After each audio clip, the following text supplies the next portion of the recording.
ভোটের আবহে জেলা জুড়ে সমস্ত উন্নয়নমূলক কাজকর্মের গতি কমেছে।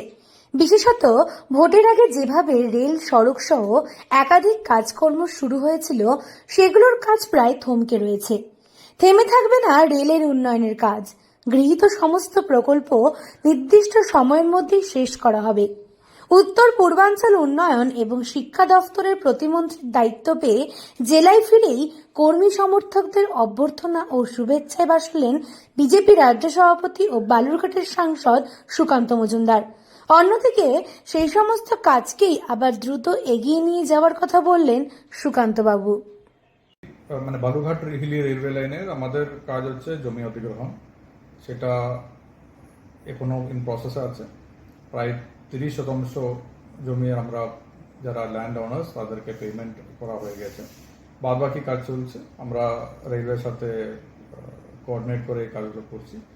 তো এখন টার্গেট করছি আমরা জুলাই শেষের মধ্যে আমাদের এই যে পুরো স্ট্রাকচার একটা 1/3 বালুরঘাট থেকে কামারপাড়া অবধি যে প্রথম স্ট্রেচ আছে, ওই স্ট্রেচের জমি আমরা রেলওয়েকে হ্যান্ড ওভার করে দেবো।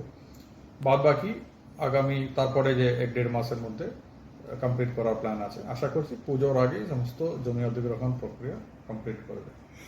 প্রসঙ্গত, বালুরঘাট লোকসভা আসনে এবার ভোটে বিজেপি প্রার্থী সুকান্ত মজুমদারের জয়লাভের অন্যতম কারণই ছিল রেলের উন্নয়ন।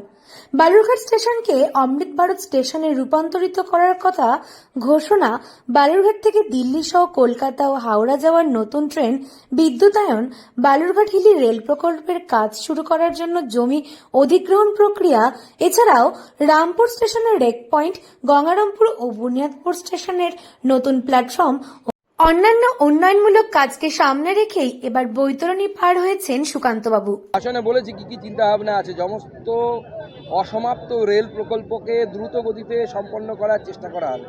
প্রথম কাজ এই কাজটা করা হবে। যে যা রেল উন্নয়নের জন্য যা যা করার সেই বিষয়ে আমরা সচেষ্ট হব। হিলিতুরা আমাদের টার্গেটের মধ্যে আছে, সেটাকেও আমরা করার চেষ্টা করছি। আমাদের আরও এই ধরনের বিভিন্ন প্রকল্প, বানগড়কে উন্নত করা, সেখানে আরও বড় করে প্রজেক্ট নিয়ে আসা, ট্যুরিজম যেন বাড়ে, আমাদের এখানে মৎস্যজীবীরা যেন লোনের ব্যবস্থা পায় তার ব্যবস্থা করা, কৃষকদেরকে কৃষক সম্মান নিধির ব্যবস্থা আরও যেন বাড়ে, কৃষকরা আরও বেশি সংখ্যায় কৃষক সম্মান নিধি পেতে পারে। মাননীয় প্রধানমন্ত্রীর আয়ুষ্মান ভারত 70 বছরের বেশি বয়স্ক যারা, তাদের জন্য তাড়াতাড়ি ইমপ্লিমেন্ট করা অর্থাৎ লাগু করা, এই সমস্ত বিষয় আছে। মোদীর মন্ত্রিসভার সদস্য হয়ে জেলায় ফিরেই সুকান্ত ঘোষণা করেছিলেন তার প্রাথমিক লক্ষ্য হবে ট্রেনের জন্য গৃহীত বিভিন্ন প্রকল্পের দ্রুত বাস্তবায়ন। আর সেই কাজই খতিয়ে দেখতে পরিদর্শনে গেলেন বালুরঘাট স্টেশনে কেন্দ্রীয় প্রতিমন্ত্রী ও বিজেপি রাজ্য সভাপতি সুকান্ত মজুমদার। বিভিন্ন প্রকল্পের সাইট ঘুরে ঘুরে প্রকল্পের সঙ্গে যুক্ত কর্মীদের সঙ্গে কথা বলেন এবং কাজের অগ্রগতি নিয়েও আলোচনা করেন।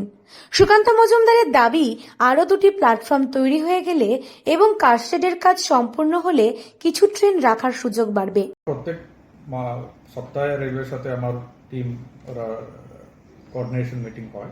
তো এবার চিফ ইঞ্জিনিয়ার এসেছিলেন। এগেন সেই প্রসেস আমরা রিভিউ করলাম, কিভাবে এগোতে হবে, কোথায় কোন কোন জমি আগে পেলে ওনাদের পক্ষে সুবিধা হবে, এগুলো নিয়ে আলোচনা হয়েছে। তো ঠিকঠাকভাবে কাজ হচ্ছে। এদিন সুকান্তবাবু জানান, খুব দ্রুত রেলের এই প্রকল্পগুলির কাজ শেষ হবে এবং উন্নত রেল পরিষেবা পাবে জেলাবাসী। দক্ষিণ দিনাজপুর থেকে সুস্মিতা গোস্বামীর রিপোর্ট, লোকাল 18 বাংলা।